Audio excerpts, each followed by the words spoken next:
welcome to a, 30th installment of these free virtual tastings here at Henry & Son with me, Jill Mott. Today I wanted to focus on one of my favorite aspects in choosing a great quality wine, and that's old vines. Old vines are increasingly harder to come by in a world where, mechanical agriculture can be favored, and they're uprooting a lot of old vines to plant younger, more productive vines. So I wanted to shed light on some of my favorite wines that are produced from old vines.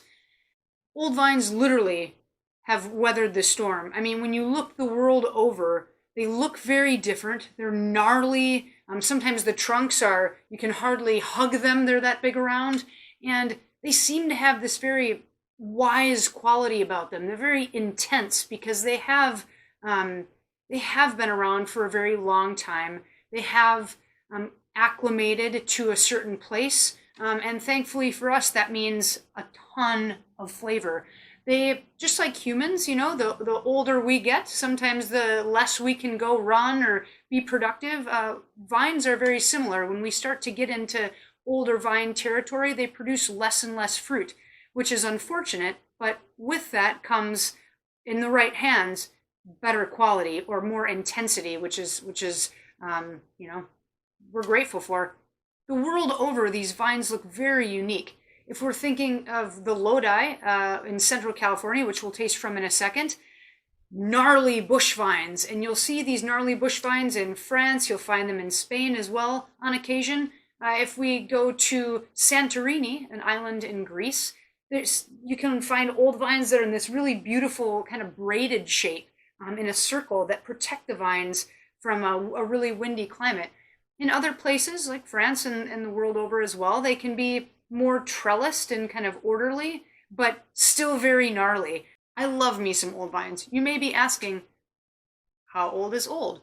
Well, that kind of depends. Some people think 10 years, some people think 20 years.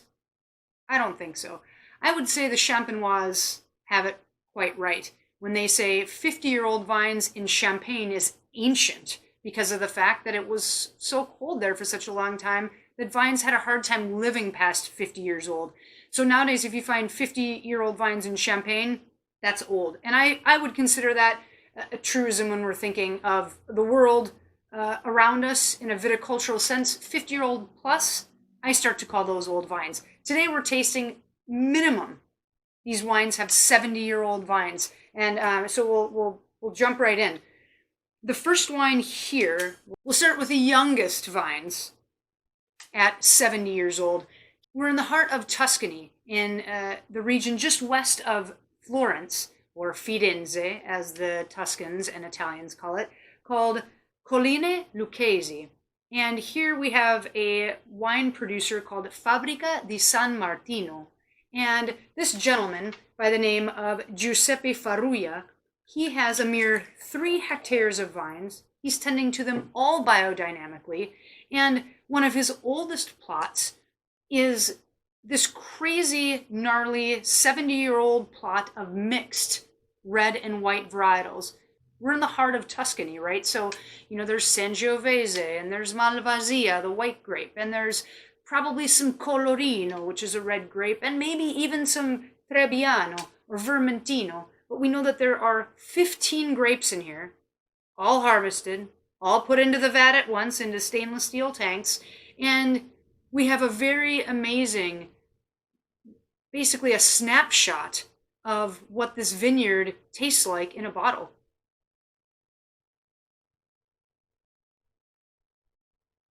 Doesn't need to say Chianti to be beautiful and delicious from Tuscany. It smells like bright cherries. It smells like suede leather. It smells a little bit like horse hoof or barnyardy, which I personally love. A little bit of Brettanomyces, perhaps. A little bit of dried floral, like a potpourri situation as well.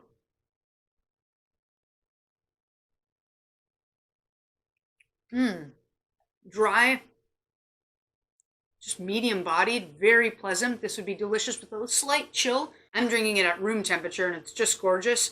The wine itself is called Arcipresi, which Arcipresi is the name of the first vineyard that Giuseppe started to tend to. And this is it.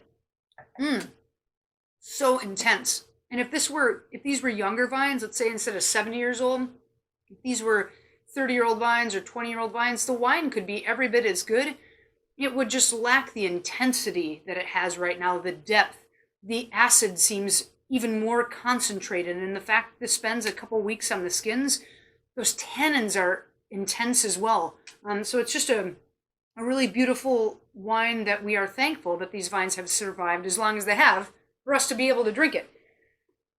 We'll fly across the pond now from Italy to our home country, the United States, and we're in California, Central California, the region of Lodi. Now, when I was going through my sommelier studies a decade plus ago, everybody said Lodi, and everybody was thinking Old Vine Zinfandel. There is a lot of Old Vine Zin in Lodi, but you know what else there is? Old Vine Mission grapes, gnarly Mission grapes. And Mission was the first grape of the Americas, so it's really cool to be able to try 80-year-old bush vine Mission from Central California and Lodi. We're east of Napa at this point, and this is a producer called Monterrio. We have two quite famous winemakers. One of them, if you've heard of the Pax wines, one is the winemaker for Pax. And when you look at these vines online, you just can't get enough of them. This is all from one vineyard called the Sommer Vineyard. And boisterous and fruity, and I want to say jovial and playful, but it's not. It's nice and got lifted aromatics because of the carbonic maceration. It has had whole cluster fermentation happening here, which brightens a lot of those aromas. It's mostly done in stainless steel. There is a little bit of oak and a little bit of concrete, which mellows out those old vine edges a little bit, which is nice and makes it a little bit more kind of pleasing.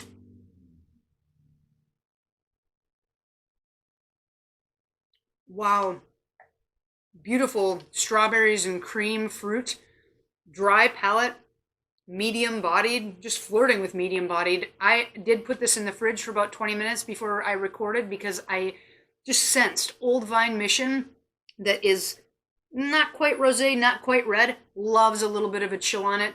Very low sulfur in both of these cases. Actually, I think this San Martino, the Arcipresi, has no sulfur added. And what intense wine that still drinks with a very pleasing palate.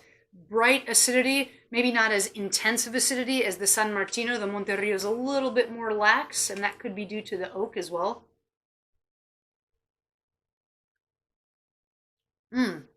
We just praise these winemakers who have hung their hat on making wine from old vine fruit because they aren't as prolific, like I mentioned before, and that means that they're also not as profitable for a winemaker. They're able to make way less wine from each vine than if these were 20-year-old vines. So hats off to them for keeping these vines not only healthy and alive, but from making great wines from them. We have a lot of wines in the shop. I could speak to about 24 more at least. I'll just lastly speak about this little guy. We have less than a case of it, but Roberto Enriquez from Chile. Chile is a great hunting ground, especially when you get into regions like the Biobío, in very far south from Santiago, the capital. 200-year-old Mission vines in this neck of the woods. 100 plus, 200 plus year old vines. Here in Chile, they call the Mission Grape País. So this is Mission / País. And the wine is called Ribera del Notro. And it's a little bit smoky. It's just got brooding, beautiful shoulders in this wine. Darker in color than the Mission. It spends a little bit more time in the skins. And it's just so pleasing to be able to taste what wine can be like from 200 plus year old vines. We've got a few more from Chile, Italy, Spain, and beyond. Enjoy old vines. From my glass, cheers. Cheers, everyone.